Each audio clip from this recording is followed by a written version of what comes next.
forcing someone to read or forcing someone to accomplish something will always be temporary.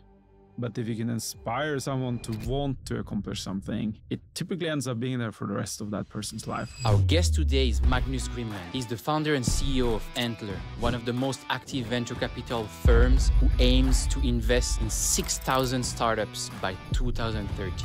You're a husband, father, founder, CEO of Antler, and Ironman runner. What are these few key moments in your life that define who you are today? I grew up on the countryside in Norway in a tiny place called Holm outside of Sande. There was about 100 people in a small community, about 10 kilometers to the closest store. If you look at Steve Jobs, Elon Musk, any amazing entrepreneur, they've just been incredibly ambitious. Apparently, the success of Facebook was huge, but behind the scene it was a complete mess. He still had to make compromises when he first came to the market. And that's how it is. Yeah. It's just like you're trying to pull things together. For the first year or two of a business, typically the only people that are driving the business forward is you. Then you get a co-founder and then you're dependent on 2 or 3 people. If those 2 or 3 people are able to put 70 effective hours into a week, it has a tremendous impact on the business. Doing Antler is something I've been wanting to do for a long time. I probably could have started a few years earlier. Do you believe in destiny? I don't believe in destiny in the traditional sense. I believe that, luck is when the right opportunity meets great preparation, Absolutely, right? Yeah. And one should expose oneself as far as possible to as many of these opportunities as possible. So if you're never exposed to opportunities, you can never grab them. How much do you think having a delusional sense of self-belief is important in that moment?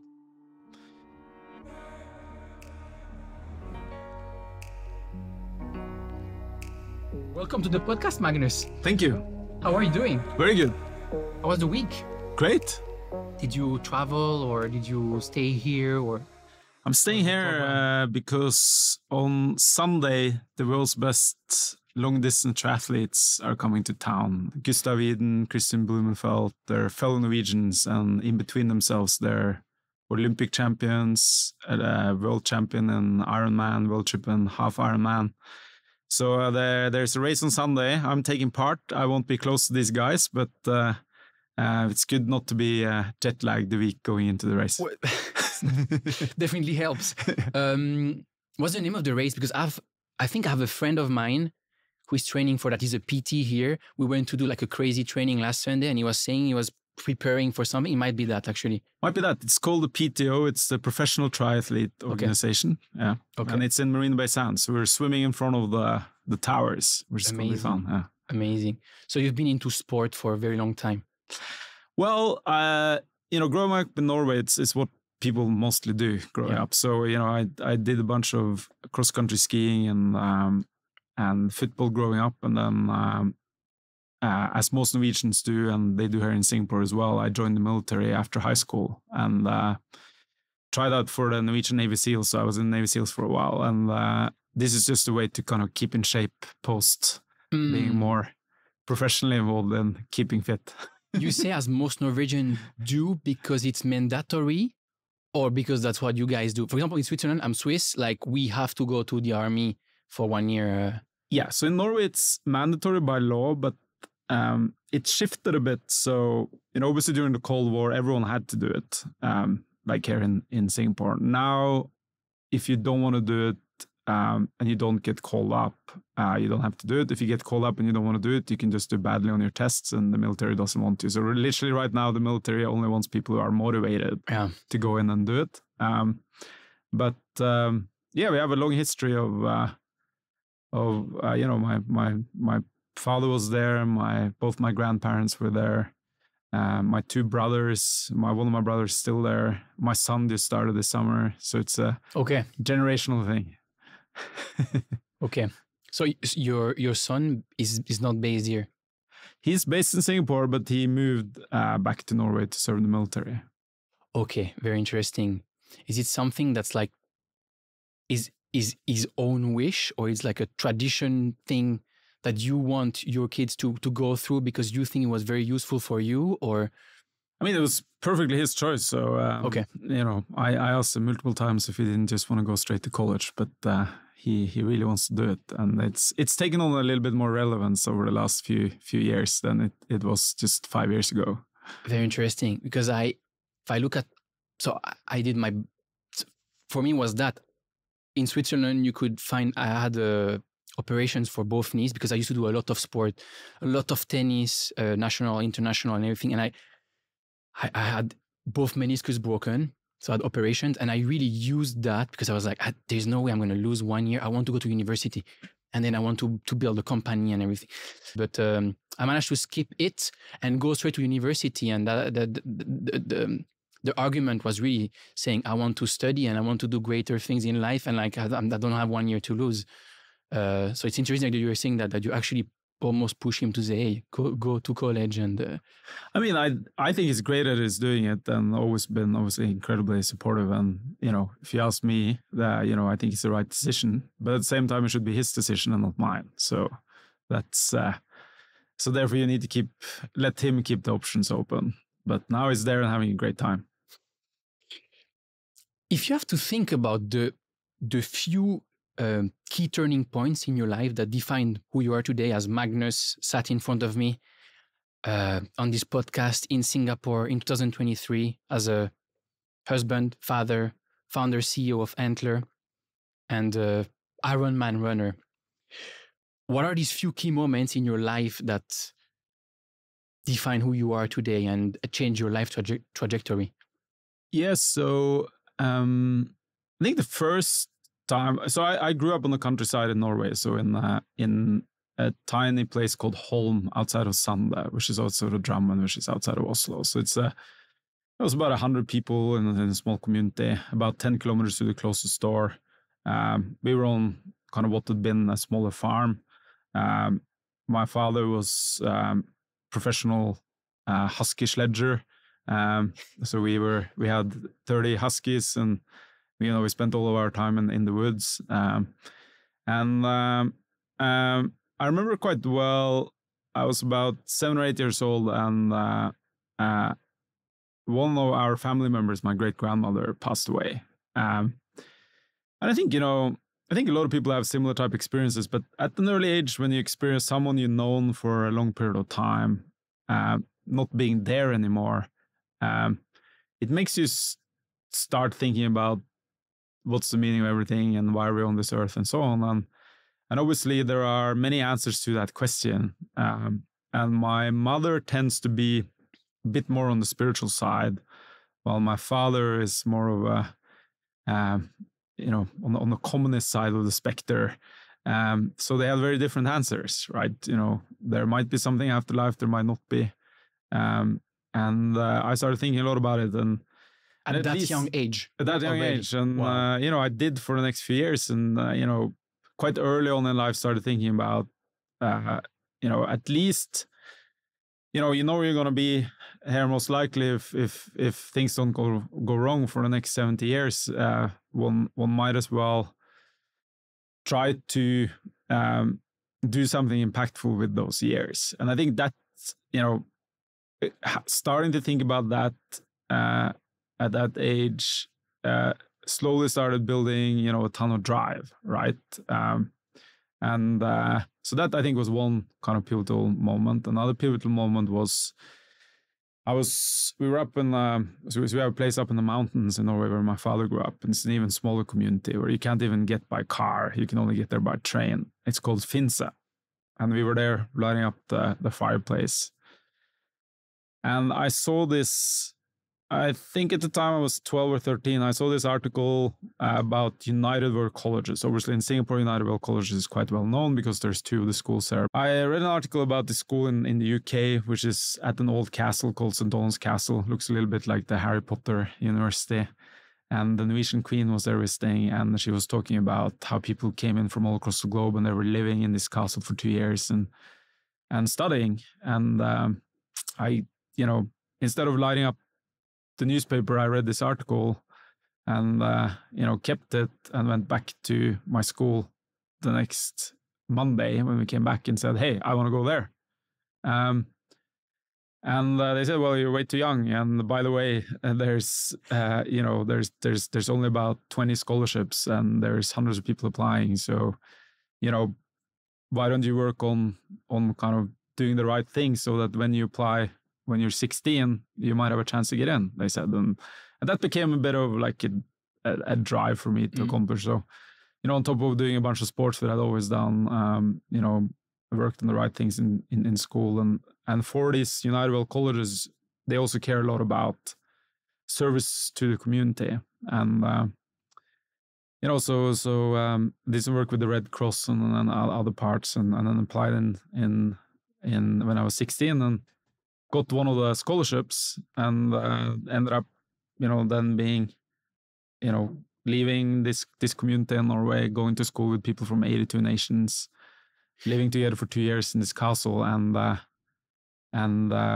doing the IB basically. And then obviously the world opens up in an entire different way, right? Did you sort of analyze all the sort of criterion that you would have to fill in advance to know, okay, for example, Red Cross or like internship or all this stuff, so I just have the whole list, therefore they're more likely or almost obliged to accept me? Yeah. So almost taking it as a game. Yeah. So, well, I mean, it's I think in general, there are parts of life which are preparatory, and there's part of life where you follow your passion, right? And if you spend your entire life only doing exactly what you want to do at that particular point of time, it's going to be hard to reach something that is bigger than that. So I think there's preparatory phases and there's executional phases of one's life, and obviously that was a preparatory phase, so it's quite exciting. But where do you think this, because this is like an understanding of someone who is already very mature, I would say, so this is my preparatory phase, but then like there is all what's going to happen afterwards. Where do you think this curiosity comes from, especially if you are from a village of 100 people? I come from a village of like 800 people in Switzerland. Yeah. But like, where is it from? Is it just something that's like innate? You were born with that? I think it literally, it's probably multiple different factors, but it definitely came from that moment I spoke about earlier, which is like, that's made me start to think a lot about the future and what I want to achieve. And I think, probably there are some people listening who also have kids, and when you have kids, it's very hard to know where they will end up, what they will end up doing, and how can you be a good parent in terms of ensuring that people get a great future, right? And obviously there are parents who spend a lot of time with their children, doing all the right things, and even after that, the children ends up having not such a good life. And there are children who've been abandoned their entire life and somehow gets tremendous amount of inspiration and ends up doing incredibly well. So it's a very hard kind of thing to think through. But I think one of the things from my own experience and what I see in friends, and also what I see in my own children and my son now that is this 19, is the most important thing is to, at some point of time throughout a childhood, getting inspired about something, right? And you don't know what that inspiration will be, right? So I think for me, it was this particular moment, right? Gotta ask my son for what his was, but obviously throughout his life, we've been traveling across the globe, and to India, we've been to all over Europe, US, various places, read a lot of books, seen a lot of movies, all this types of stuff, and you never know when inspiration will come. From him, it came a little bit later in life. This is just my opinion. You got to ask him opinion. But like, we went to the British Museum with him when he was, I think, 12 or something. And then when you're in the British Museum, you see all these spectacular kind of archaeological things that they found all across the globe. And through that, we ended up watching the Indiana Jones movies. And through that, he got interested in reading up on history. When you start reading up on history, very quickly you get into biographies. And then you start reading biographies. And once you start reading biographies, there are certain people that inspire you some way or another. And then he went from, I think, having a little bit less direction to, being very clear of kind of where he wanted to go, and just graduated top of his school in Singapore and is now in the military and got in some great schools in the US. And you just never know when that will come. But I think as a parent, one of the things that one needs to do as parents is expose people to moments of potential inspiration. Absolutely. So expose your kids to as many people and places as possible from a young age, even if sometimes they kind of hurt themselves, because that's where the sort of aha moment might come and like give you a drive for later in life. Yeah. Because like forcing someone to read or forcing someone to accomplish something will always be temporary. But if you can inspire someone to want to accomplish something, it typically ends up being there for the rest of that person's life, right? Mm. So you went to Harvard, right? You studied same class as Mark Zuckerberg, Eduardo, Saverin, co-founder of Facebook. I think you were rowing or with the Winklevoss twins, who were pretty big figures in the crypto space, also involved in the beginning of Facebook. How do you think this Harvard and university experience shaped you and impacted you for your future? I mean, it's an incredible place with incredible people. The most important thing are the people there, right? So I think the people that I went to school with, the people we went to class with, the professors, the people who came visiting, the reading is the same anywhere, really, right? Like you read the same books and you study the same courses, but the discussions you end up having with really interesting people is amazing there. And this is what I tried to tell other people as well, is like, that can actually be replicated in a lot of different places, right? You actually don't need to be when you end up at Harvard, it happened to be so that the selection and admissions committee there selected a lot of interesting people, and thereby you kind of have it all around you. But, you can create those communities in Singapore, you can create those communities almost anywhere in the world. I think it's about, spending your time with people you can learn from, be inspired from, that are doing other things that are driven. And in most communities across the globe, you find people like that, and you can create this similar type of settings. But that's what made kind of Harvard really interesting for me. You follow the pretty, I'd say, almost like classic path for bright student, which is I go for an Ivy League school, then I go for McKinsey, and then I jump on the entrepreneurship train. Yeah. And so what's really interesting is that was probably about 20 years ago, right? Things change a lot with the internet. The barrier for entry for entrepreneurship, building business is lower than ever before. Technology changed a lot. So if let's say you meet your 18 years old self today in 2023, what would be your advice to 18 years old Magnus regarding what education and life path to choose? Would you still do the same, or would you do something different based on how everything changed? It's when you look at these things in retrospect, it's very hard to think about doing things differently, because one is in a place right now. I have three kids, and we're building a really exciting global innovation platform, and just feel like I'm in an incredible place. We're very lucky. And if I did things differently, I might not have been there, right? So, so that's the,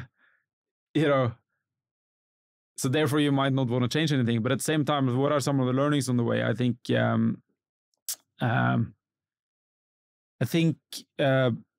there are certain things one can do quicker, right? So, for example,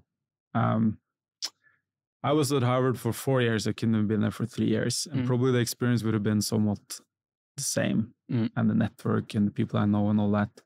I was in McKinsey for 5.5 years. And I knew I wanted to build a business after. And I'm not sure staying there 2 extra years necessarily equipped me to be a better entrepreneur. Doing Antler is something I've been wanting to do for a long time. I probably could have started a few years earlier. But, this is really the only things I probably would have done differently. Do things a little bit quicker, have children quicker, start a business quicker,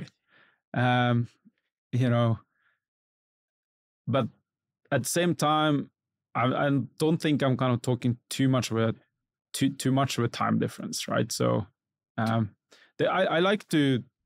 I can talk a little bit about how I normally kind of plan those things if it's interesting. For me, first, like, do you believe in destiny? Because all these things, these people you meet, like, or do you really believe, like, no, I don't really believe in destiny. Like, I made all this stuff happen, and that's why I'm here where I am today. I don't believe in destiny in the traditional sense, but I believe in. You're more like your father, of thinking of your father than your mother. No, I believe in. I believe that luck is when the right opportunity meets great preparation. Absolutely, right? Yeah, absolutely. And all through life, there are. I think one can get more and more prepared to take great opportunities, and one should expose oneself as far as possible to as many of these opportunities as possible. Right? Like, so if you're never exposed to opportunities, you can never grab them. If you get exposed to a lot of opportunities, but you're not ready to take any of them, then you don't really get anywhere. So, like, I think it's important to get exposed to a lot of opportunities, and the only way to do that is to reach out to people around you that you think are inspiring, and then put yourself in situations where you meet more people like that, and then be prepared to take them. Can you give some examples, personal examples, that really changed the game for you? Yeah. So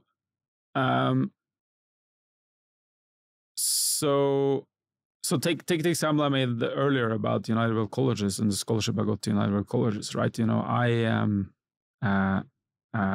if I didn't read newspapers, I wouldn't even have heard about it. So a way to see opportunities is to read the news, see what's going on, right?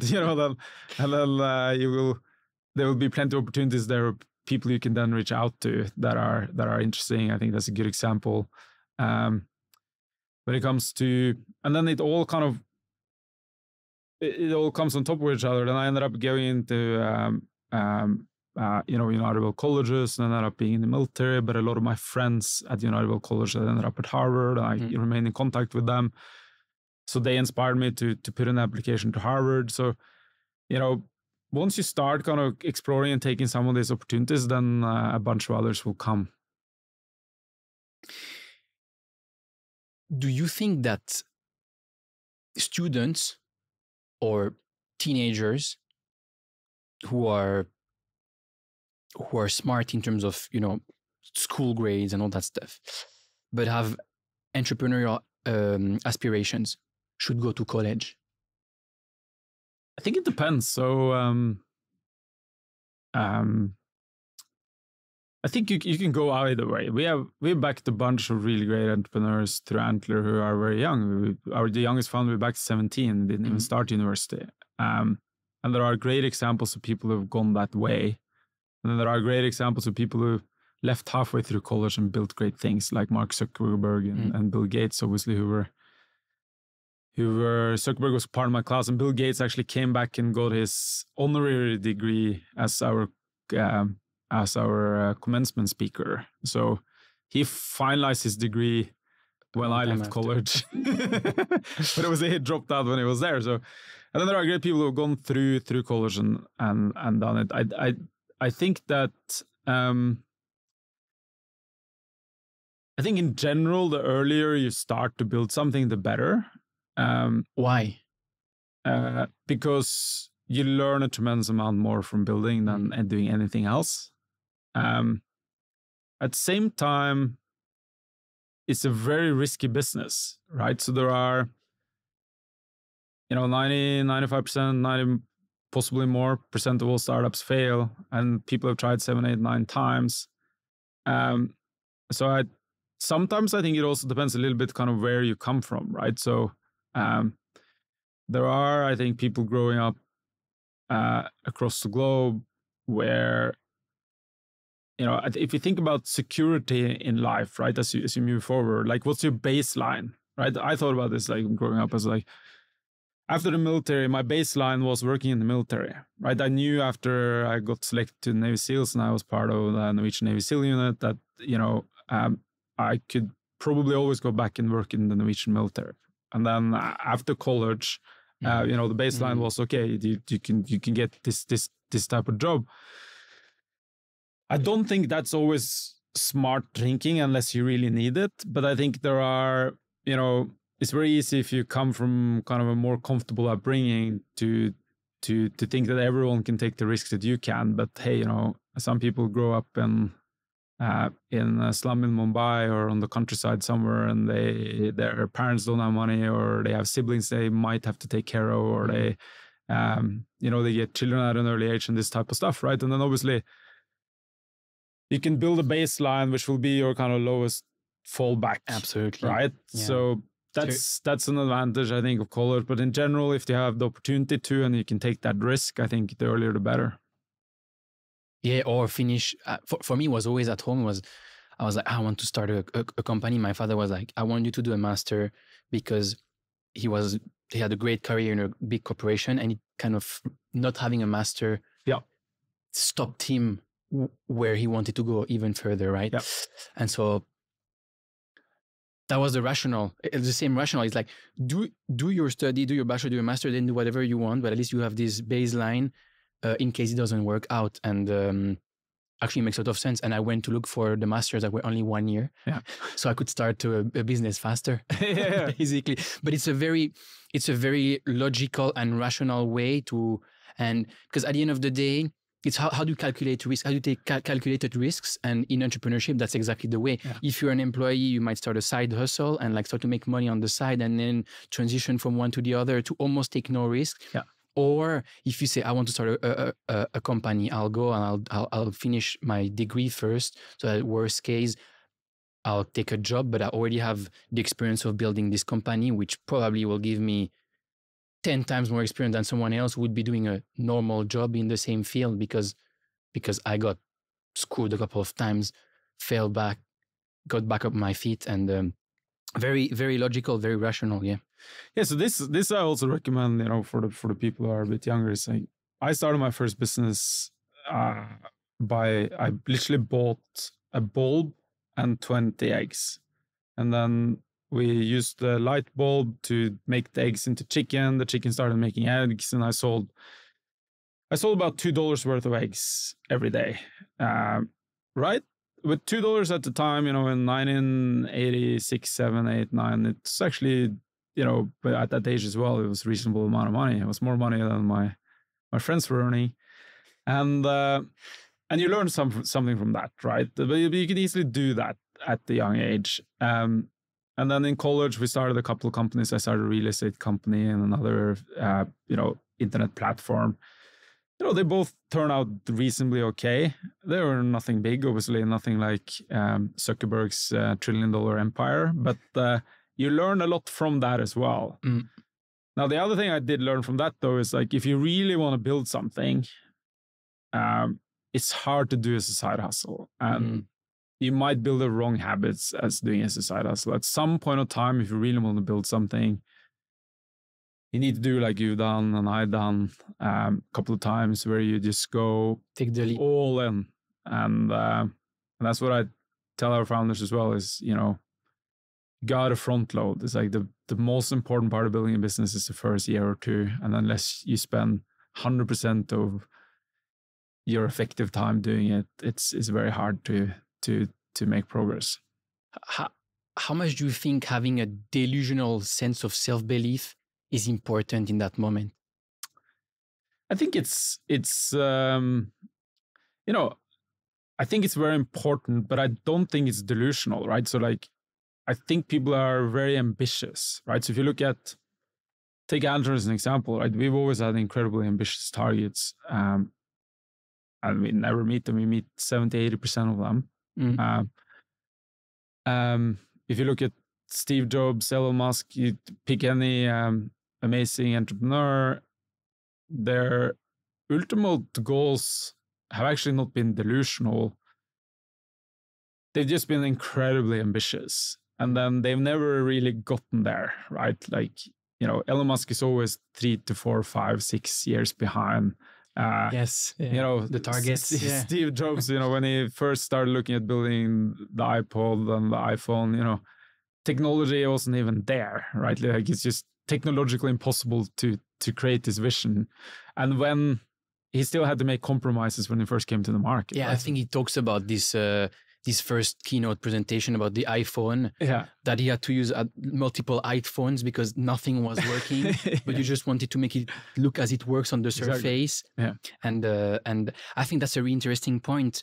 Even I heard some people who went to Y Combinator who said, for example, Mark Zuckerberg came and talked to everyone there, and he explained how much apparently the success of Facebook was huge, but behind the scene, it was a complete mess.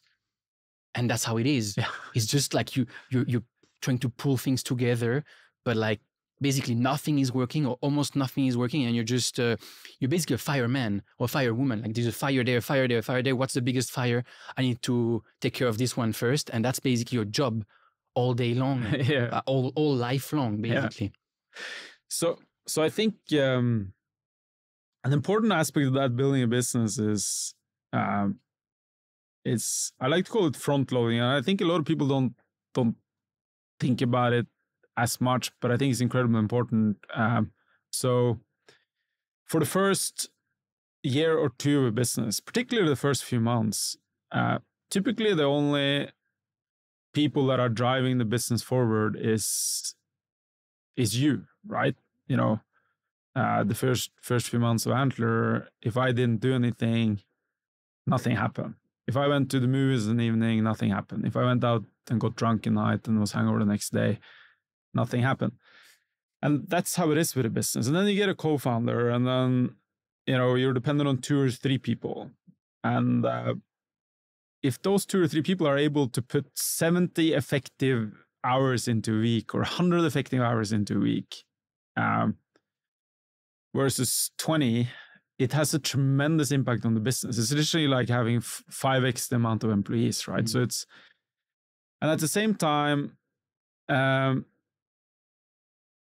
momentum builds momentum. So if you're unable to create that early momentum in the business, it very quickly dies, right? So if you combine those 2 aspects of the only people being able to drive the business forward in the beginning is the co-founders, and that momentum is so important, right? Like 7, 8, 9, 10 years into business life, momentum matters less. Like you grow 5-10% per year, you still have a good business.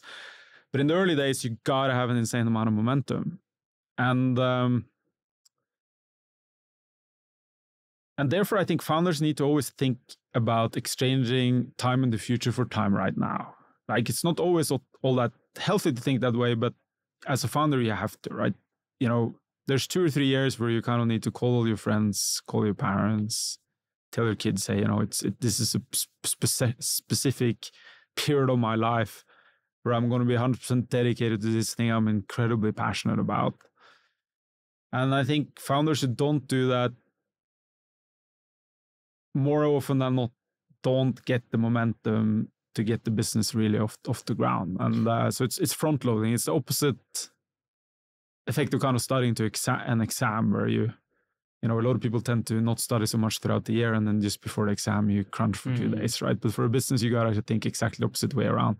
Because right now, you know, now we're 5.5, 6 years into Antler, my time just don't matter that much anymore. Yes, sure, I can help drive the business forward, but now the business would be perfectly okay without me.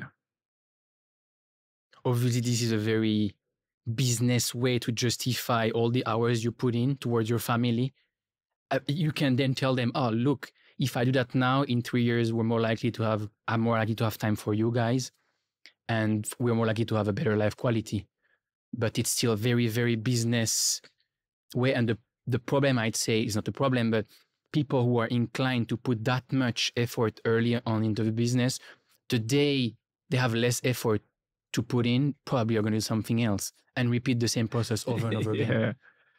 Yeah, for sure. So I think, you know, I guess what I'm not saying that you should, if you have children, you should spend some time with them. That's incredibly important. I try to do that in the morning and between, 6 to 7:30 every night. And then during the weekends, while they're awake. I think that's incredibly important. You need to train, you need to sleep, you need to do these things that that keep you effective. You should maintain a great group of friends and value your family. But you should take away all the other waste out there and focus all of that into your business over the first kind of year or two. Can you give examples of what you mean by waste? Like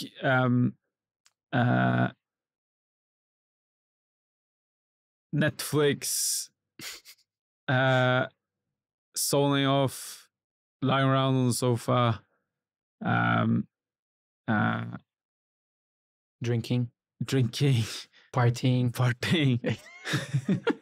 No, but I understand it completely. Like, it makes the massive difference. If you remove these useless things, you're going to compound so much in time, this time that you... Yeah. And it's not only I have more time to do something productive and useful, it's also most of these things are actually detrimental to my health. Yep. And therefore I'm going to be even less good at what I'm doing during the day. Yep. And then you can choose, to do it for a select period of time. Like you can choose to do it for 2 to 3 years until you have a great team in place, and then you can work a little bit less. But I think, and some people do that, right? So take Sergey Brin and a couple of the Google guys, you know, they chose to build a company, work incredibly hard for a long period of time, build one of the most amazing companies in the world, and then they decided to kind of do less, right? And then you have other people like Elon Musk who will always be in that front-loading phase, right? Like things never change. And then you have everything in between. But at least at that point of time, you have a choice, right? So, you know, 3 to 4 years into your business, 5 years, 6 years, 7 years into your business, you have a choice if you built a good business. But if you don't put it in up front, you don't have a choice because you'll never get there, right? So front-loading is a necessity as a founder, I think, to succeed in building a great business. You talked about your kids quite a lot since the beginning of this podcast. How much do you think, how much does or did have your first kid change your definition of success in life? Well, so, for me, it was different because I had my first kid before college, right? He's 19 right now. So, you know, it's kind of always, well, in my adult life, it's always been a part of my life. But, you know, I do think that obviously meant that, you know, that part of your life was spent a little bit different, right? So, for example, when, you know, my friends in college went for spring break, I went home and changed diapers. So, it was, you know, so you know, probably made you much more mature, much faster. But the incredible thing with this, and you know, my greatest learning was it's such an amazing thing to have kids early on in your life, right? You know, imagine, you know, I was 22, you know, he's now 19, I'm 43. We go on runs together, we go and watch the same movies, we read the same books. There's been like a long period of our life where we literally had the same interests. You know, I find what he studies for his IB and physics and math like fascinating to go back and do these things together, right? You know, so you get to kind of, and then obviously, so there's this kind of bad part of getting kind of kids early, but the good part is just so much greater, you know, because we got to live that young life together, right? I think you understand each other, basically. You understand him. You're not disconnected as someone who is much older and not curious. If you get would be. there's not everyone should have kids whenever they want to have them. I don't think when is a, but again, that's entrepreneurship. I think the earlier the better. And now it's different. We have now a 2.5 and 2.5-year-old and a 6 months old, and obviously now it's a whole completely different environment. You know, when my first son was born, we didn't have any money, hadn't built anything, still a college student. Now obviously we have different economic environment. You have more help, so you get to spend more quality time. But at the same time, obviously, you think about the future, right? You know, when they are the same age as Leo is, my son, I'll be, you know, in my 60s, right? So obviously I'll be a different type of parent. Maybe still running an Ironman. Hopefully. 60 plus. Hopefully. What would you say to the potential entrepreneur out there who is not starting because she's afraid of failing? Yeah, I don't think anyone should not start because of that fear, because it's almost any founder out there has failed at some point in time. And you learn a lot from it. And well, the worst case scenario, you try one more time. So I wouldn't go in and be afraid of that. What I think is more important is you got to change that mindset when you get started, because the most important thing to do first is decide to do it. Like, don't let that fear hold you back. And then once you decided to do it, get rid of the fear. Because if you have this mindset that you might fail, if you have this mindset that failure might be an option when you're building a business, that will seep in when you hit very difficult moments in building, and it might convince you to stop. And a lot of great businesses didn't succeed because their founders gave up on the way. Like, very often it's not the best team that wins, but it's the most resilient team. And you need to build that mindset going into building something, because if you go into building something being afraid of failing and thinking that you might fail, the likelihood of failing will just be much, much higher. How do you get rid of this fear? So I think it depends from every individual. Like, I've had a couple of different experiences with it. So one is obviously when I was doing the military stuff, because, when in the SEAL training, there's, I think there's 700 to 1,000 people who want to try and do it every year. And in Norway, there's 8 to 10 people who get through. So the likelihood of failure is, 99.2% or something like this. Mm-hmm. So my mindset there was just thinking that I put myself in a box where there's no other option, right? Like, it's like, I almost thought, if you're in jail, you can't just wake up one morning and decide that I don't want to be in jail anymore. You're kind of in there, right? So it's like, if people have mindset, okay, there is no other alternative. I think in building a business, this doesn't work as well. I think this works better towards like a singular achievement in a way. But for building a business, what helped me a ton is just like building a lot of social pressure, right? So if you look about Antler, if you look at my Facebook, if you look at Instagram, if you look at LinkedIn, Twitter, if you go to dinner with me or whatever, there's very seldom, very long time in between me talking about what I'm doing to literally everyone and pulling everyone in, right? That's very smart. Pull you in our advisory network. We'll, most of my friends who have a little bit of money has invested into our funds, and so very quickly failure doesn't become an option, right? And there's a lot of studies on this when it comes to like quitting smoking and all these types of stuff as well, right? The most important way, the best way to stop smoking is just to tell everyone that you stop smoking. That's the only thing you really need to do. It doesn't always work, but it works apparently better than any other way. And this thing tends to work for me. I think for other founders, it works differently, right? But figure out what that is, right? Whether it's watching motivational movies with Arnold Schwarzenegger every morning, or, meditating or doing yoga or doing sports, whatever it is. But you got to get rid of that mindset that failure might be an option, because I think very often people end up giving up too early just because of that.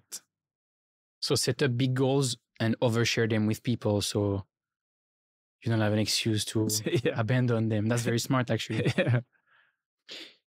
What are the most common mistakes that you've seen entrepreneurs make? And what advice would you give them to not make those? So frontloading I spoke about earlier. So not spending enough time up front. I think when I spoke about the kind of mindset of failure, I think one other thing, a mistake I see very often in founders is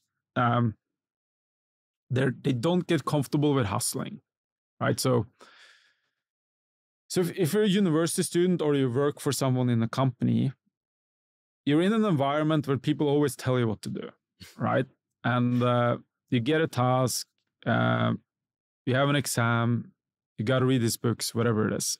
As an entrepreneur, there is no one there to tell you what to do. And nobody will automatically come to you and say, hey, can I invest in your business? Nobody will automatically come to you and say, hey, can I work for you? Nobody will automatically come to you and say, hey, can I please be your customer?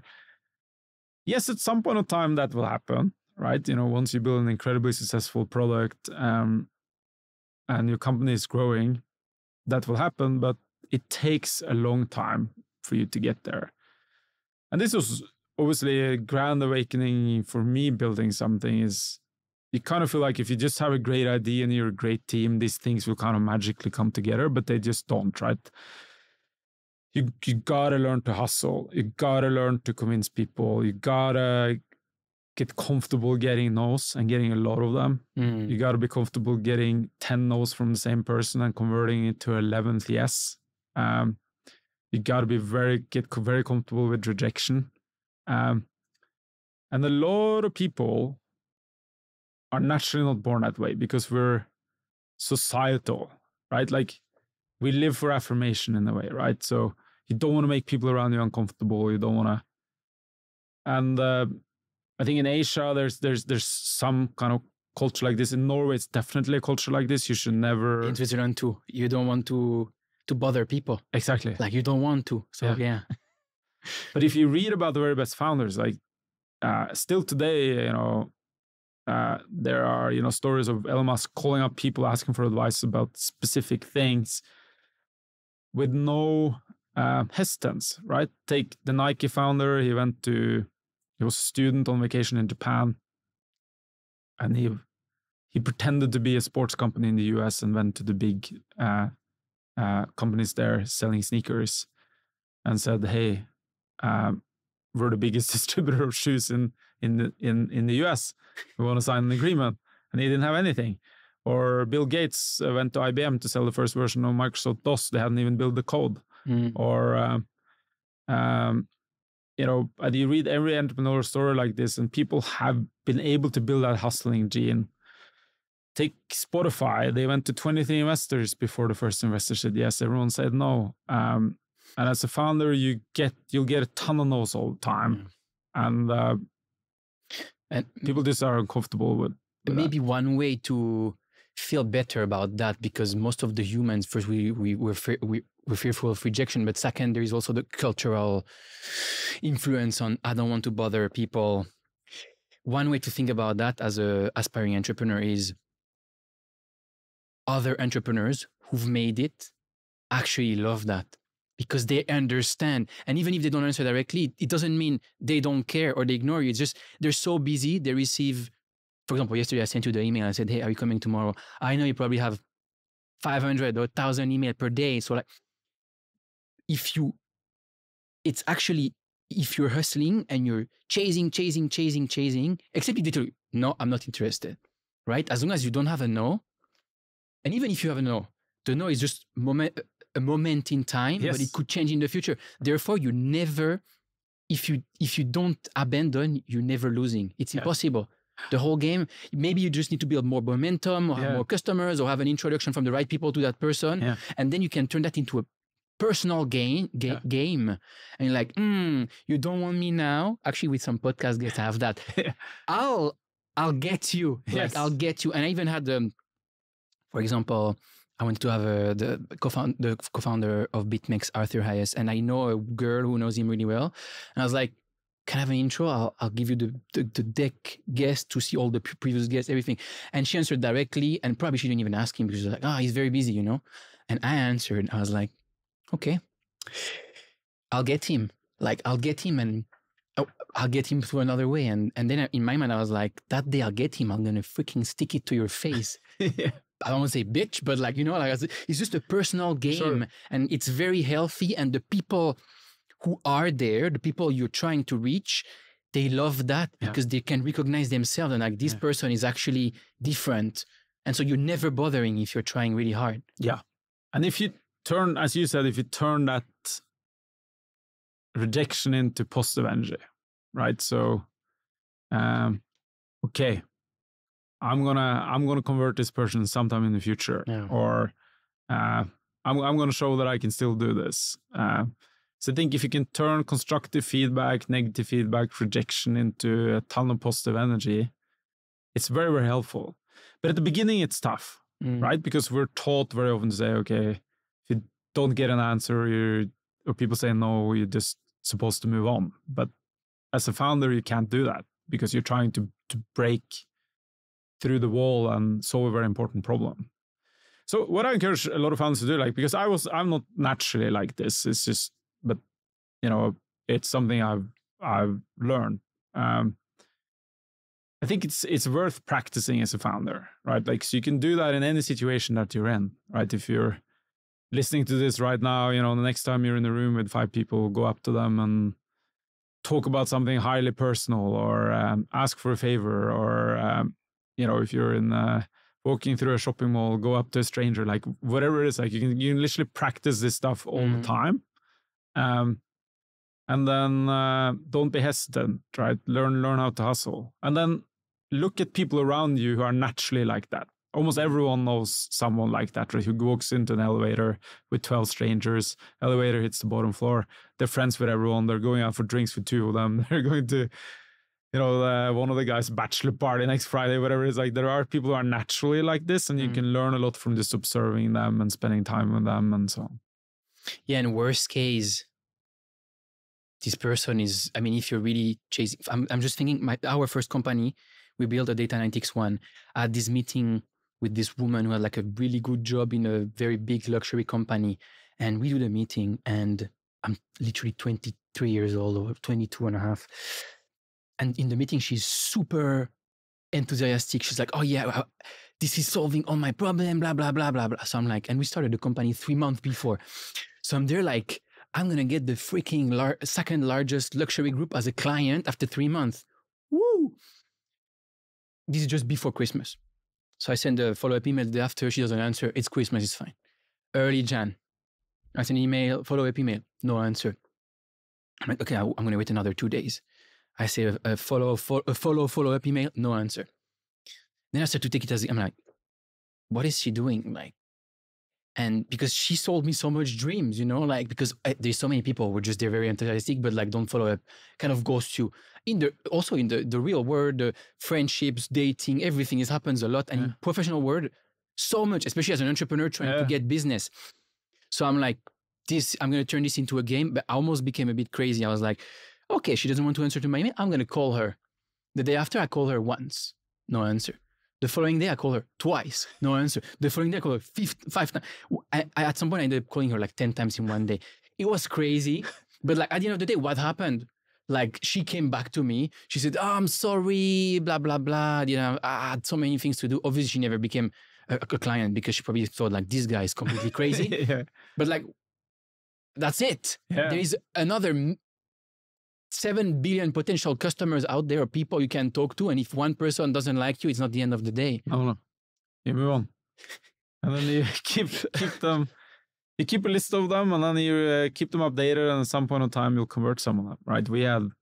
That's a very smart way to do it. We had customers, people I hired that we tried to hire for 3, 4, 5 years. There are people I tried to hire that I couldn't hire in my last business, I could hire in my next business. There are investors that you wanted previously, you didn't get to get them 5 years later. I have a great example. There was a guy I emailed about a scholarship, private scholarship to Harvard, and I was there back in 2006. Didn't end up happening. I responded to my last email to him in 2018 when we started Antler. So that's what 12 years later, and said, hey, you remember this? I recently built this e-commerce company called Zalora. We sold it. We're now building a venture capital company. This is our thesis. I'd love to meet and talk to you about it. And he responded, and we met up with him. And it's one of the very first investors in our business, put in $10 million. And, that was a no from 2006 that converted in 2018. Yeah. So, keep at it. That's an amazing example. And it's just like that for everything. Yeah. Like literally, if you can, you don't fail if you don't stop. Yep. Basically. Antler has invested in more than 600 startups, and your plan by 2030 is 6,000 startups. That's about more or less 1,000 startups investment per year for the next 6 years, or 2 or 3 per day. How the hell are you going to do that? Yeah, so we back founders who are building companies from day zero, and we like to find people and not companies. So we like to start working with people before they got started on building their business, or teams that are about to start their business. We get now about 120,000 applicants per year of founders who want to work with us. So 120,000 applicants. Compared to Harvard College, they get 60,000. I think Y Combinator gets about 40,000. So we have a tremendous funnel of founders. We'd love to back more of them, but we bring in cohorts of 60 to 100 people who want to build something twice a year across now 28 locations across 6 continents globally. And then we end up investing in about a third to a half of them as they're building their business, coming in with their first money. And then we contribute access to other capital, big networks of talent, big network of advisors. We have offices all across the globe that can help with expansion and so on. So that's kind of the process of what we do. Now, how can we make this level of investments? Well, this year, I think we'll make about 400 investments, which sounds like a lot. But we're 300 full-time people in Antler. So it's 1.5 investments per person per year. It's 20 to 30 investments in London, 20 to 30 investments in Singapore, 20 to 30 investments in other places. So it's a smaller share of the total. But PitchBook just came out with their Q2 report last quarter. Apparently, we're now the world's most active early stage investor. I saw that. Yeah. Today or yesterday. Yeah. And I think if you're a highly centralized operation, that ends up becoming too much. But for us, it's highly, highly selective, right? We in the first half of this year, we backed. We made 2.4 investments per 1,000 applicants. So that's like 0. And it's 2 founders, 2.1 founders per team. So we backed 0.5% or so of the founders that applied. And our team is working very hands-on with those founders and those teams. And, that equated to, I think, 101 investments or so in Q2 this year. But, again, that's 1 investments per 3 people in the company. So it's very, very hands-on. Now, how do we scale that towards 2030? Well, we're setting up a few more locations. We are increasing the size of our funds in some locations. So we're slightly increasing our investment pace. Our founder applicants is growing 2.5x per year. So, I don't think we'll grow our investment pace as fast as we will the founder applicants, but obviously we gotta take some more of these opportunities of great people who want to work with us. And we're really building technology and a platform where we believe will be a very, very valuable early stage investor. You're focusing on pre-seeds. You said we back founders, right? We don't back companies, back founders. So it's basically the absolute riskiest part of the investing game. Why? So, when we built Zalora, we had this tremendous opportunity to work with some really amazing people that have built the next generation great companies here in the regions. For example, Nadim and Kevin, who built Gojek, was part of the Zalora team. Chris Feng, who built Shopee, was part of the Zalora team. The Shopback crew was part of the Zalora team. Michele Ferrari, who was a guest of yours prior, was part of the Zalora team, or Shopback, lots of great companies. And you start to realize that there's a community and networks where you can find a lot of these great people. And if you have the opportunity to work with them early, you can ensure that you have an outsized impact on the business, because the earlier days are more important than the later days, as we spoke about many times in this podcast so far. So you can have outsized impact on the business.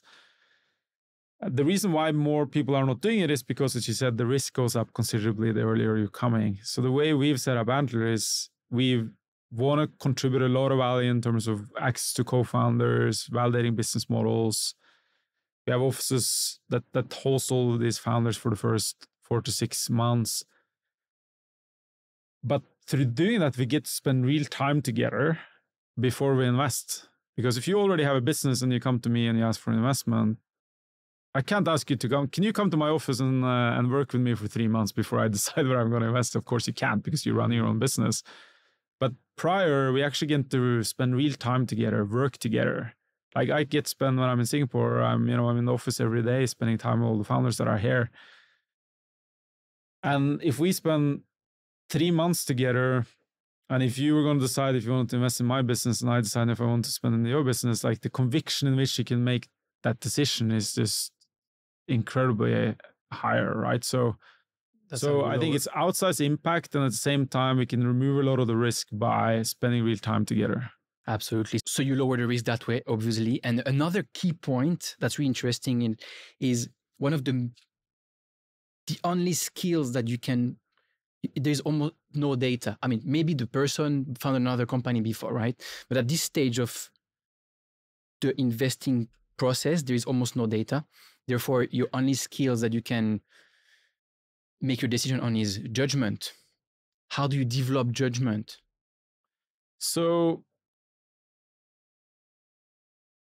well, I think the judgment is around the quality of the founder and the founding team. And basically, we believe there are 2 or 3 traits that are insanely important in the founder. One is that there's a spike. Like, is there something about you? Is there a skill set that you've developed, or something about you, that a strength that where you're better than most other people in the world, right? I'd rather identify one thing that you're really great at than 8 things you're better than average at. And if I have this, if I can see this one great thing that you're incredible at, I care less about 2 or 3 things you're terrible at. That's one incredible founder trait. Founders are typically quite spiky individuals. So that's kind of one thing we're looking for. We're looking for that strength. The second thing we're looking for is drive. So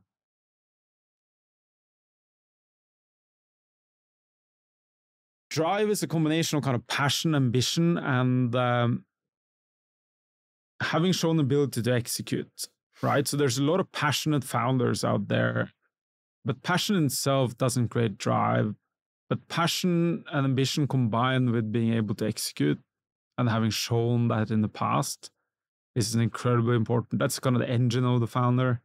And the third thing is this last thing we spoke about earlier about around failure, that people need to be gritty. They need to have a very strong mindset and conviction that they're not going to give up on building something, because building a startup is a high contact sport, right? You need to have a tremendous amount of staying power.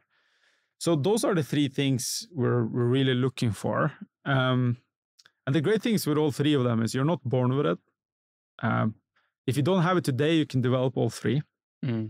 So it means that the playing field is kind of wide open for people who want to pursue that. But a lot of people won't have it right now, right? They might not have developed that strength yet. They might actually not have the drive. They might want to become a founder because it's cool to be a founder, or their friends are founders, or they read some story, that's not because they're actually driven. And they might not have built true grit yet. I think, you build grit in different ways, but definitely one of the ways to do it is to have gone through some difficult moments in life. Right? What's the most difficult moment you've been through life that you think helps you with grit, first in business, yeah, and then personal. Yeah. I mean, on the business side, I think the hardest moment was, in the Zalora days, we had a few of those moments where you kind of met the wall, which seemed very difficult to get through, right? Like, is there actually a way around it? Sometimes in your business, you hit this problem that seems insolvable, right? So let me come with an example. So, with Zalora, when we launched in Indonesia, which is the most important market in Southeast Asia, there was 2 to 3% credit card penetration. And the way people used to pay online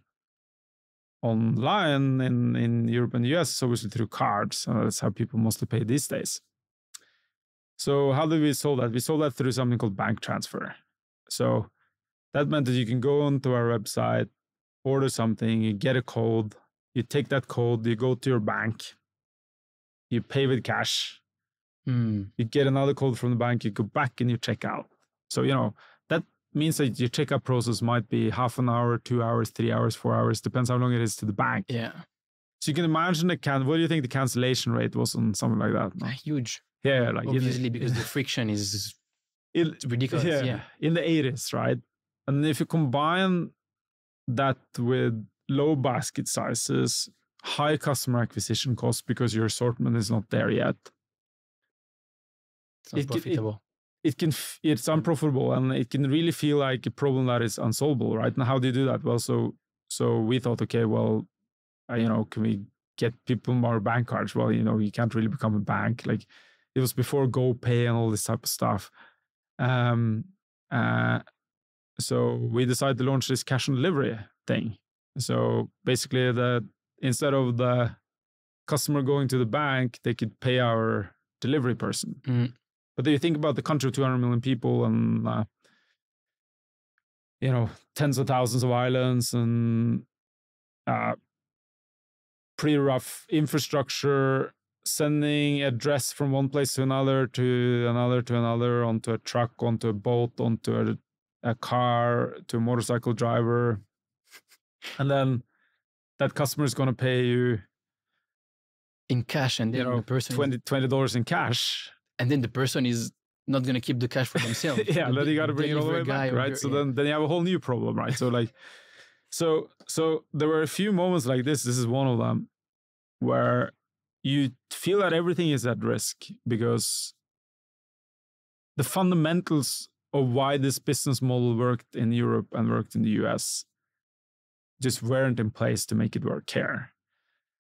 But then we managed to tune this cash and delivery system. We managed to build out infrastructure for our delivery providers. We built tech for them, basically, where we could track this so that we could reconcile the money once it was paid and not once the money made it all the way back. And then you handed over the responsibility for collecting the money to the logistics provider instead of yourself. So a lot of these things you can work on, right? But that was a tough moment because, all of us had quit our job. We were, 100% in on this thing. We didn't take much salary. We were staying in, the cheapest hotels, flying on Lion Air across the region, working 100-hour weeks. And you don't know whether it will, and then you hired, I guess at the time we hired 1,000 people or something like, so you're responsible for a bunch of people as well. So it's, and I think every startup, unless one who's been very, very lucky, has moments like this where you're like, man, what do I do now? And then everything, things feels black, right? But then you find a way around, typically. If you're onto solving a problem that should be solved, there is typically a way around. You just sometimes don't see it. Yeah. If there is problems, there is solutions. Otherwise, the problem would not even exist initially, because you want to get back to this kind of equilibrium point. It's more of a spiritual way to look at it, but there is a solution to every problem. Otherwise, the problem would not exist. It's just about how do you look at the thing differently. Just how, obviously, like it's not just how, but like the perspective by which you look at that? Iterating, trying solutions. And the most important thing is not to be there in the headlights, right? And freeze, which on occasion happens and can be the death of companies. What about personal life? In personal life, it's, it's been multiple, difficult situations through life. I think, the hardest period from a mental and physical perspective was definitely the military training. We obviously, like, you can watch how the selection processes are online, and you can mentally prepare and you can physically prepare, but like once you're in the middle of it, it's pretty rough and it changes you. But I think it changes you in a good way. So it's one of those things where I think, since it was more of a physical, when it comes to kind of physical pain and physical experiences like this, it's quite incredible how the human psyche is set up to forget the bad stuff and remember the good stuff. Yeah. But that was definitely a rough period, because it's also just such a big change of environment, right? I've been to, boarding school in the UK, living in a castle, studying, talking about peace and love, and singing songs in the evening. And back to real life. Everyone was very understanding, and then you have some people standing on top of you, pushing you into the mud, hitting you with sticks, and calling you all types of bad things, and giving you a little bit extra shit because they knew you come from boarding school in the UK. Yeah, obviously. Have you ever struggled with mental health throughout this process, or building a business, or other things that happen? Because the main reason I ask that is because a lot of people were super successful in normal people's mind. It's this person doesn't have a problem. Yeah, they're stronger than everyone else. They're different. Yeah. They're built different, right? I don't think I had kind of an issue with that, but sometimes you wake up. There are periods where you're more energized than others,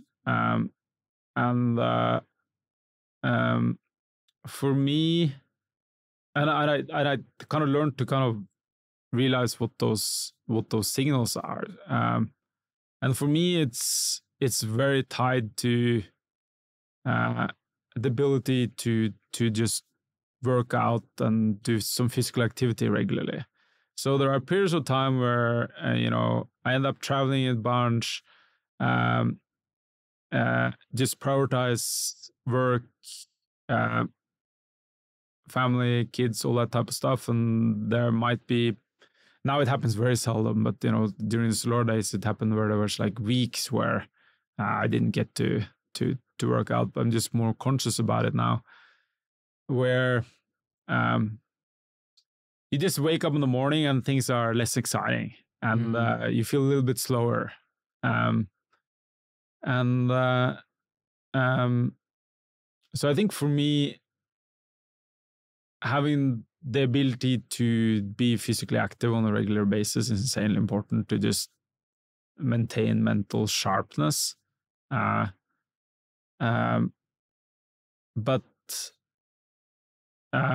these periods are kind of quite short, and now I recognize them rather rapidly. I do think it's very important to try to learn these things about yourself, because this thing works for me, but it doesn't work for some other people. Especially again for entrepreneurs, because burnout is a big one. Yeah. And like, how do you learn to recognize the signs before it's too late and you're not able to work for months or years anymore? Yeah. It happens much more than it's not talked about much. Yes. But the entrepreneur burnout, the actual, is not just, I'm tired today, I'm a bit depressed. It's like, I'm actually completely burned out from the inside and I can't work anymore for I don't know how long. You experience it when you're building a business, actually. So I think if you haven't had the people in your company that have experienced this, then either you build such a magical culture that it doesn't happen, or your company is not growing fast enough. But it's like I've seen it in Zalora, I've seen it in Antler. There are people who when you go at it at 100% of the time, there will be now and then people who have that burnout and then need to take a bit of a break. How do you think you can help prevent that?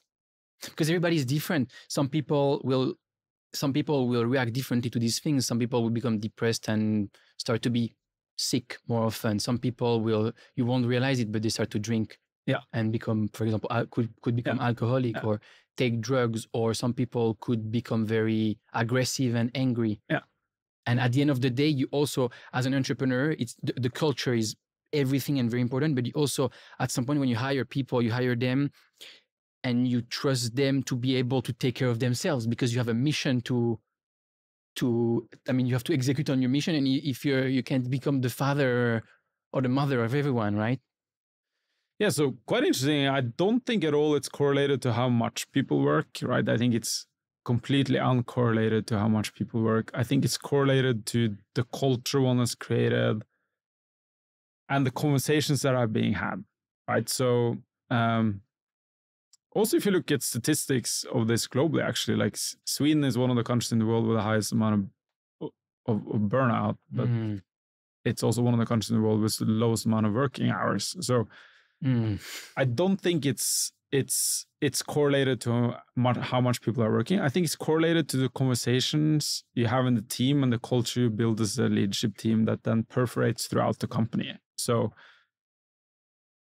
I think it's very important that to a regular basis to sit down with all the people that report directly into me and that I work with on a regular basis, and some of the people reporting into them, and just have a conversation about how are things going, how are we working together, what are things we can do better as a company, what can I do better to make this a better company, and spend real time doing that, like an hour or 1.5 hours. And by doing that, and if the whole company does that on a regular basis, you will start to discover the warning signs. And then you tell people, hey, perhaps it's about time to take a break, or perhaps it's about time to get a coach, or, do you want to talk more about this, or perhaps you discuss this with this and this person, because, but I think very often when these things, when no conversations are being had about it, and you can't talk to anyone about what no one experienced, then people just run straight into a wall. But I don't think it's correlated at all to how much people work. So we talk about all these, building businesses and hopefully a successful business, and people's definition of what success is in life, right?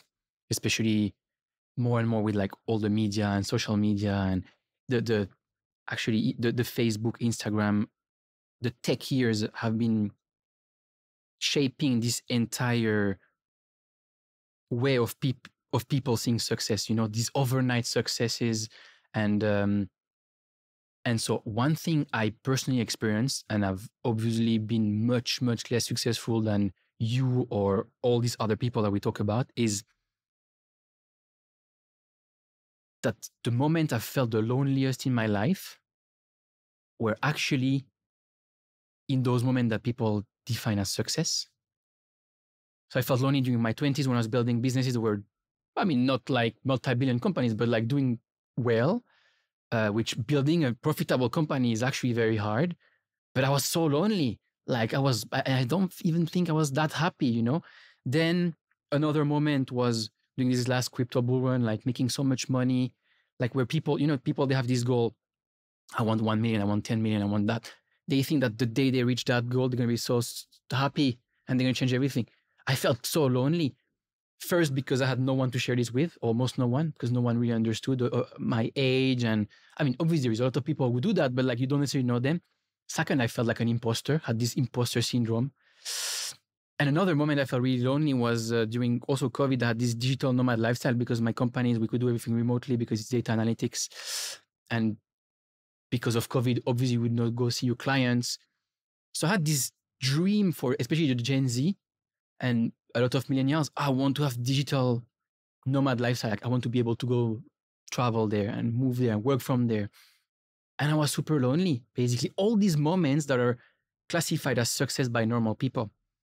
So my question is, given your achievements are much bigger than mine, you probably also one way or another felt that way. You know, it's kind of lonely at the top, or people don't really understand you. So what, and especially when you reach these achievements, why are the achievements that most people could only dream of actually the loneliest moments for high achiever people who achieve those goals? Yeah, I think so the way I think about this whole thing is actually I think it's useful for me personally to on occasion try to be a little bit more lonely. Okay. So I'm just gonna switch it around, right? So like because, and I don't know where this comes from or so on, because I definitely have friends and so on that very much can kind of recognize what you're talking about, but I actually never really felt this way. And I think that I wonder whether it's because I had like a kid at a young age, or I was at boarding school and then I lived in like military barracks with like 24 people in it, and they become very close friends, and or whatever it is. I just always feel I've been lucky to be surrounded by kind of people I have a strong kind of meaningful relationship with. So I've never really been lonely. But on occasion, what I feel though is that I should on purpose take a little bit of time just on my own, which is hard to do, because I really enjoy spending time amongst other people. But I try to for at least a while, once a year, just take a weekend somewhere and go on vacation on my own. Okay. After Zalora, before Antler, I spent a week up in the Norwegian mountains with the goal to not see any other people. Now and then, when I travel, I try to set off a little bit of, because at home I can't do it, but when I travel, I try to set up a couple of hours, in the hotel where I'm just alone. And I think it's important for me, it's important to now and then embrace some loneliness. Interesting. Interesting. It might just be I kind of get where you're coming from, and I know a lot of people feel that way, but it just, for me, it's somehow kind of striving to on occasion do a little bit the opposite. You talked about, so you feel great with people, and you have a lot of these people probably became friends along the way. Do you have a lot of friends? So yeah. I mean, different type of friends, right? So you have your friends from the kind of Norwegian days, from boarding school, who are all across the globe. From the military, which was a very different experience. I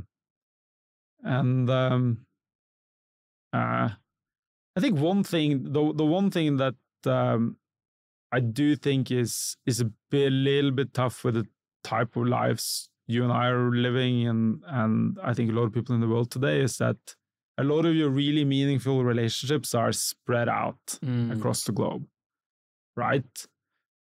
Now, what that has led to me, though, is that the moments where you have kind of real time together becomes even more special. But I think it's very important to take that time on occasion, right? So, for example, there's a very good friend of mine in the US. He built Number. He's also an entrepreneur, built a lot of good companies. We were roommates together in college. And we try to make an effort to see each other once or twice a year in the US. So I go there for business on occasion, but he lives in Atlanta, so he will fly into New York or fly into San Francisco and so on. And we go out for a 2 to 3 hour breakfast, or you have a dinner together, and you just end up having a completely different conversation, right? Because there's nothing in between, right? If there's someone you're doing business with, or there's someone who hasn't seen you through kind of a larger part of your life, you lose a little bit of that special connection. So I think it's very important to in this digital nomad lifestyle or expat lifestyle that you and I are living, we need to cherish some of those relationships, because otherwise life becomes a little bit fleeting. You always have the family there, but I think the friend aspect is different, right?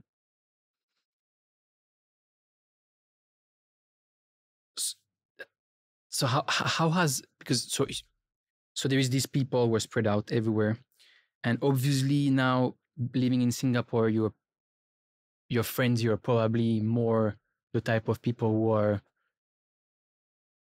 I mean, everybody is brilliant in one way or another, right? But in terms of business and life achievements, probably here, it's the places that attract those kind of people, right?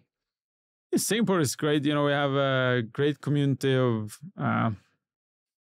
friends through the kids, great community of friends through workouts. We have this group of people we work out with every Saturday morning and Sunday morning. We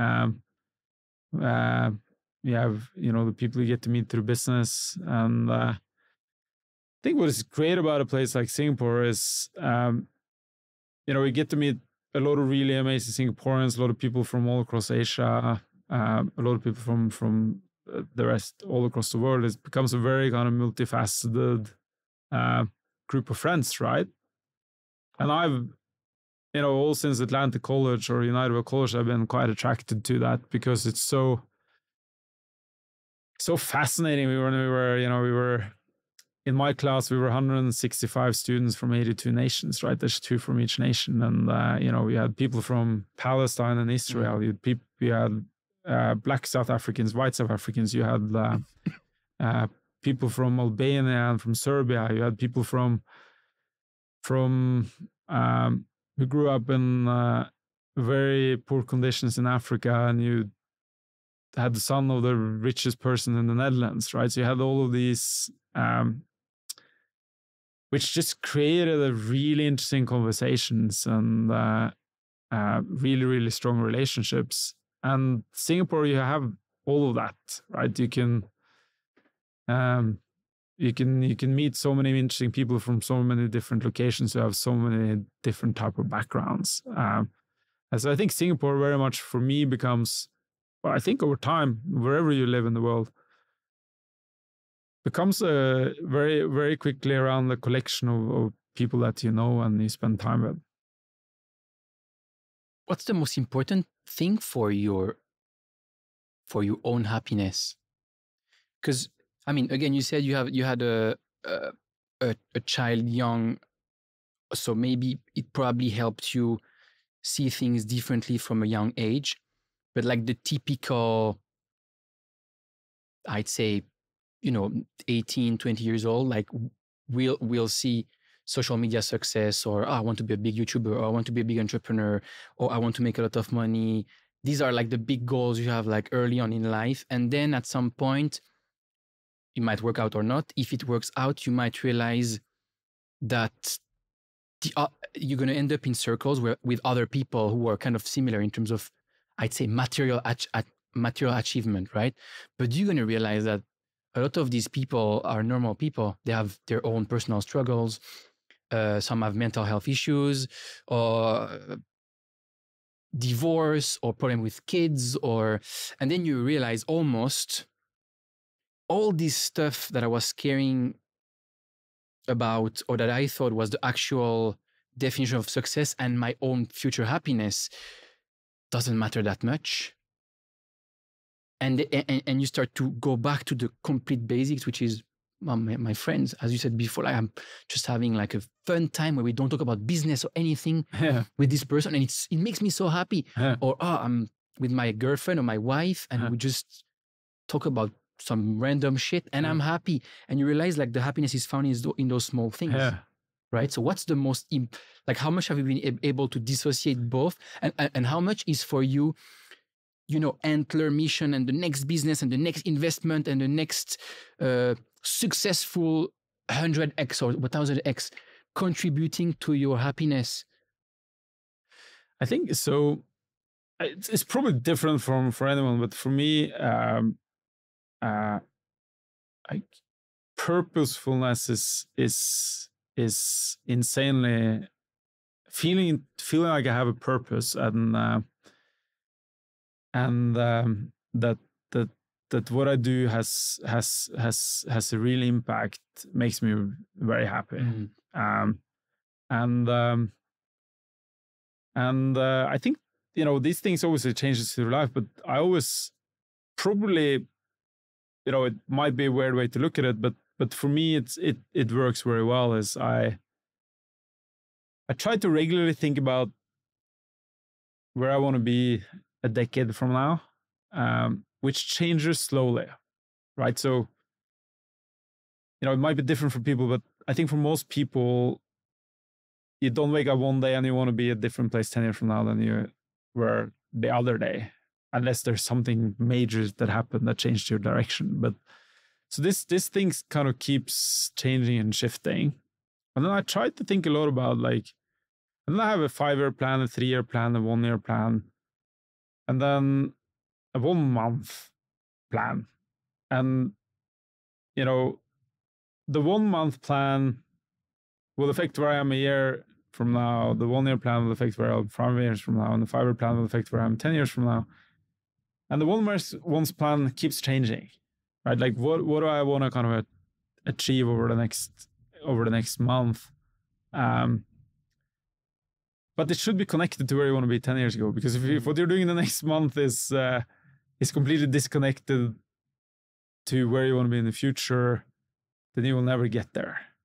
And I think a lot of unhappiness in the world is created around either people not having that purpose or not being inspired about where they want to be, or not having a direction to just kind of jump on some wave and that wave pulls them somewhere.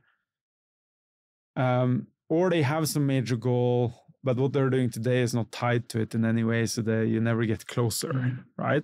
So, and then that plan is pretty simple. It's kind of split in 3. It's business, it's family and friends, and it's health, right? I don't live very religiously about it, but I think just by thinking about it on a regular basis, you end up being happier and you end up being on a better trajectory than you would have been by not doing it. And it's fun, right? Like the end of each month, beginning of each month, you think about what happened last month. Okay, is anything changed about where I want to be a year from now? Is anything changed about where I want to be 10 years from now? What did I do well? Didn't work so well? And you also feel like you have some direction and influence on your life, right? Because you're making real decisions, right? I think when I've been, I don't think it happened for a very long period of time because it's kind of been pretty, it's pretty full on. But I think there's been like small periods of my life where I didn't feel like I had this direction, right? And I think when you don't have direction, when you don't have a purposefulness, if you're not inspired about something and you're kind of driven and you're moving towards that, I think that can create a lot of unhappiness. At least for me, it would do. How much time do you spend on this kind of personal planning and goal setting every month? Not much. So I do it. I try to do it once a month when I'm on the plane, right? So you're on the plane, you're flying somewhere. It's a great time to reflect, right?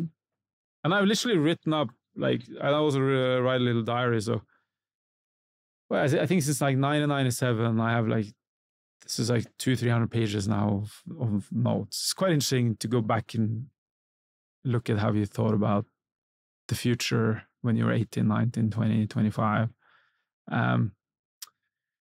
So there's a little log, and then there's like a one month, 1 year, 3 year, 5 year, 10 year. So once a month on the plane, and then once a year around New Year, Christmas, you spend time thinking a little bit more deeply around it. And then recently I also started having those conversations together with my son, which is quite interesting, because then you get to have the conversation about, well, what does he think about next month, the next year, the next 10 years. And I've been doing it with friends. We do it now and then with some business partners. It's a meaningful conversation, and you definitely feel better after than before, even if you're just talking to yourself. And that's how actually people can turn dreams into reality. Yeah. Because when you're dreaming about something, it might seem like a dream, but like Craig Reid said, a dream written down with a date becomes a goal. A goal broken down into steps becomes a plan. Yeah. And a plan backed by action makes your dreams come true. Yeah. So you're not that far off from actually reaching your dreams.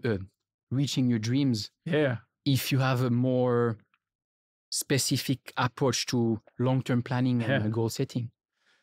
And perhaps you never get there, but you get close. And then throughout your life, you had purpose, right? So it's, and if you don't do it, then you'll never get there. You talk about purpose quite a lot in the last 15 minutes.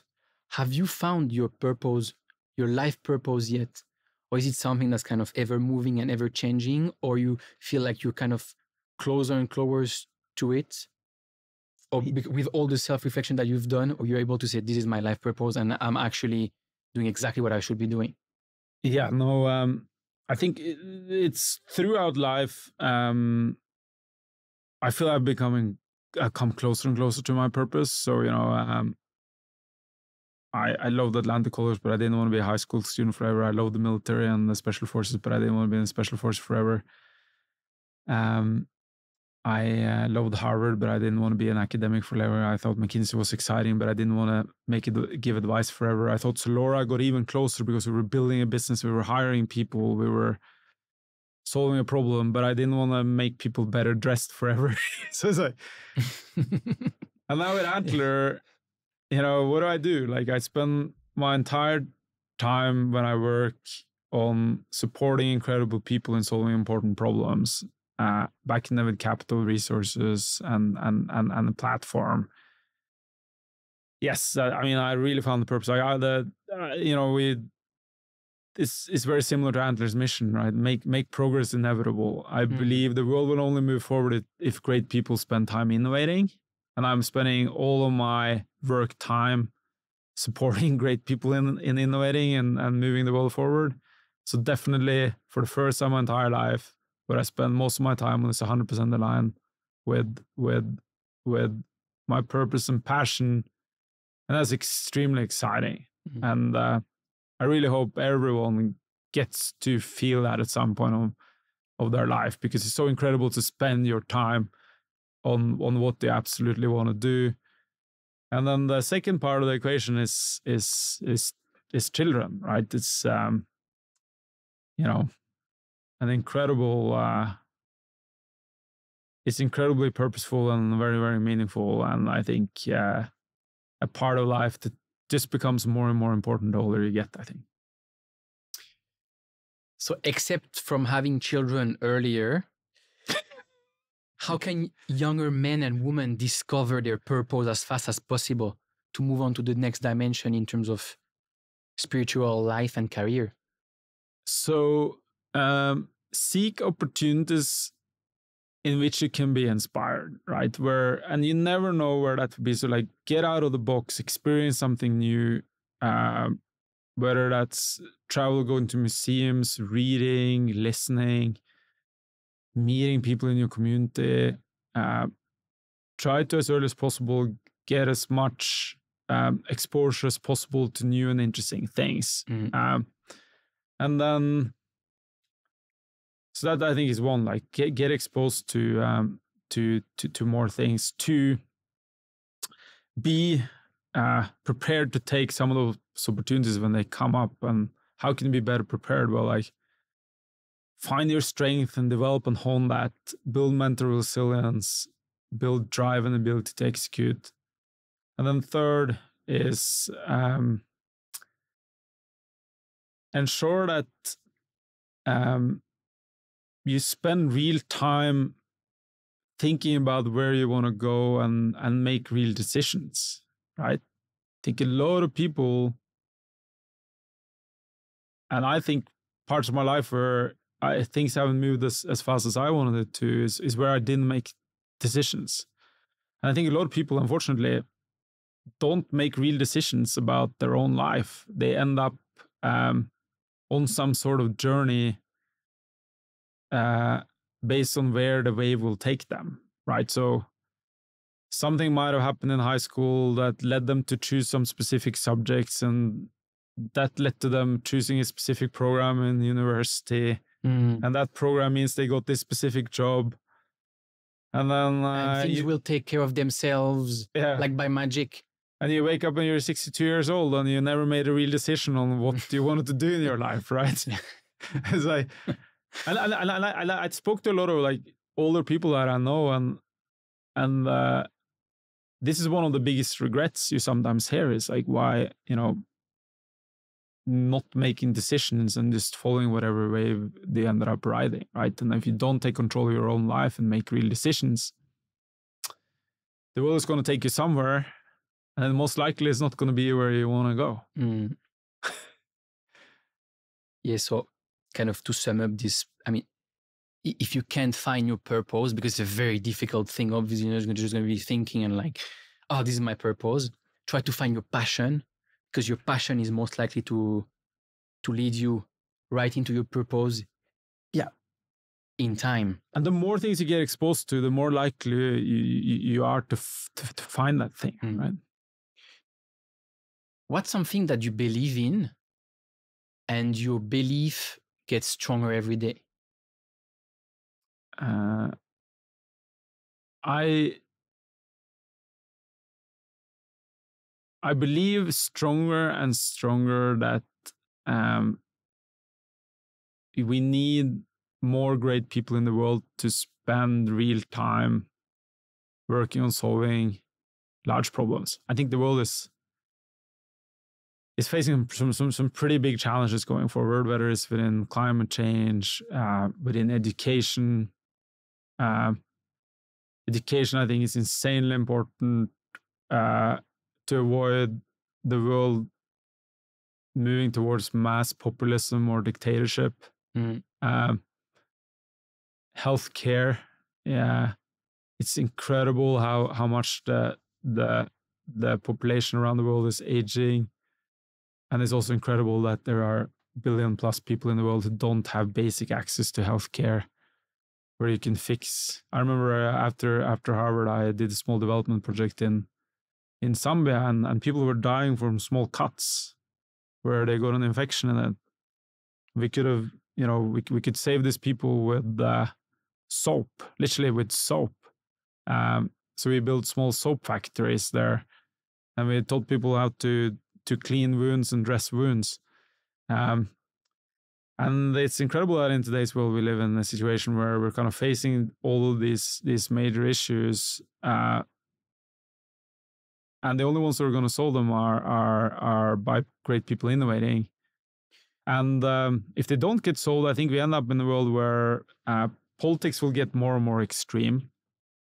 We've seen parts of the world where dictatorships are getting stronger, and dictatorship works incredibly well if you have an amazing person leading the country.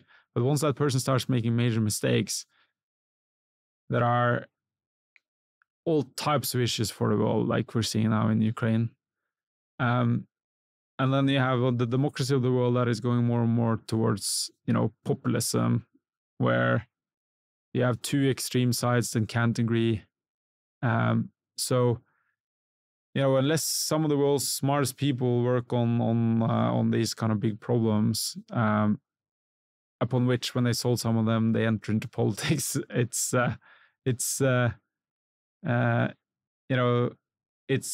not certain that things will continue to improve as quickly as they have over the last 100 years, because the improvement the world has seen over the last 100 years is insane. So if we can continue on that path going forward, it's incredible. And I believe more and more strongly that the only way that will happen is if more great people choose to spend their time solving these problems. One of these really huge thing that people have been working on for a while now, and that recently has been had this kind of like aha moment, is AI. Mm-hmm. And you mentioned education. What are the ways you think AI will most significantly impact education or change education? I mean, AI done well in education means that you can get way more personalized education, which means that it's easier for you to reach your maximum potential, right? So, and this doesn't matter whether you're a great student or a bad student, it will help you, right? I remember one of the things I thought was quite tough with the last few years in Norwegian school was that there was, at least in some subjects, it just became kind of boring because you couldn't, right? It was just too easy. Some of the stuff, not all of it. Some other stuff was difficult, but in some subjects. And then others, it's just more difficult. But if I could get a personalized experience of that training, I could get further in some areas, and I would have better understandings of the areas that I thought was very difficult.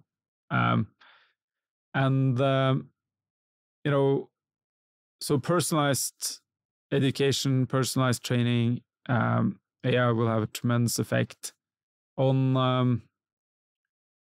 a whole nother aspect is just access, right? So, and there the world is unfortunately far behind where it should be, because technology today, you can, now the internet should be the great democratization of education, right? Like whether you have a $20 handset or a $1,000 handset, you're technically able to access the same amount of information.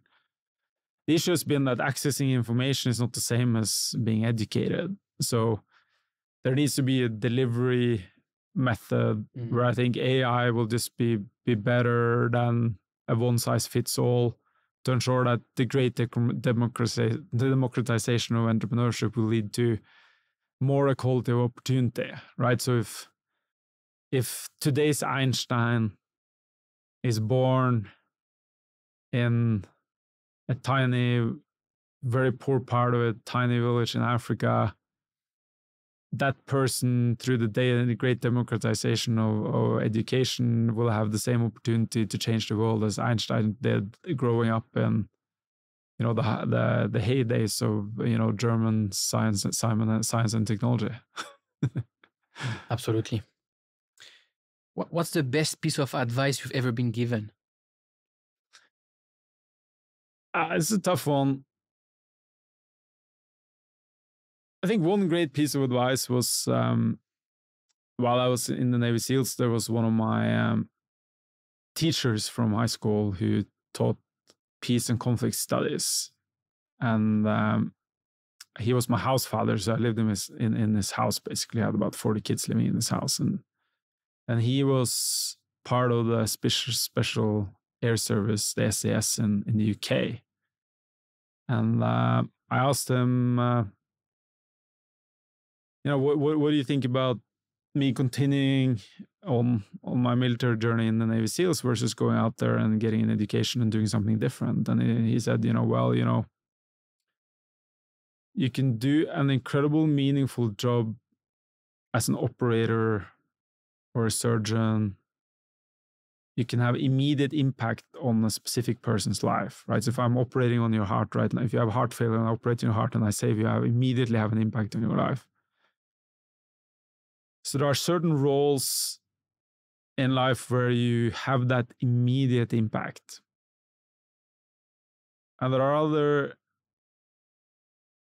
roles in life where you have impact through hundreds or millions of people. Let's say you're a teacher, you have impact through 40 people a year that you teach in your class. Or if you're an author, anyone who reads your book. Or if you're a business leader, everyone uses your product. Or in my case, supporting a bunch of founders building really great companies.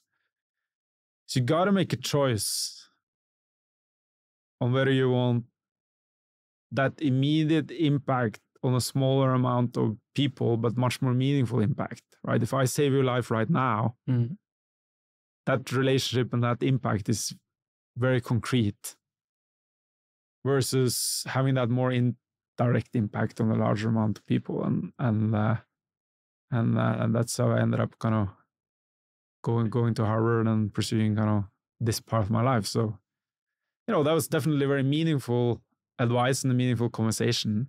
And I had tons of those on the way. Thank you so much for this, Magnus. Yeah. That was amazing. Yeah. Where can people follow you or learn more about you? Yeah, so go on LinkedIn, Magnus Grimeland. Can go on Instagram, Magnus Antler. Twitter, I think it's also Magnus Antler. And then check out Antler, antler.co. We'd love to support you if you want to build a business. Amazing. Cool. Thank you so much. Thank you.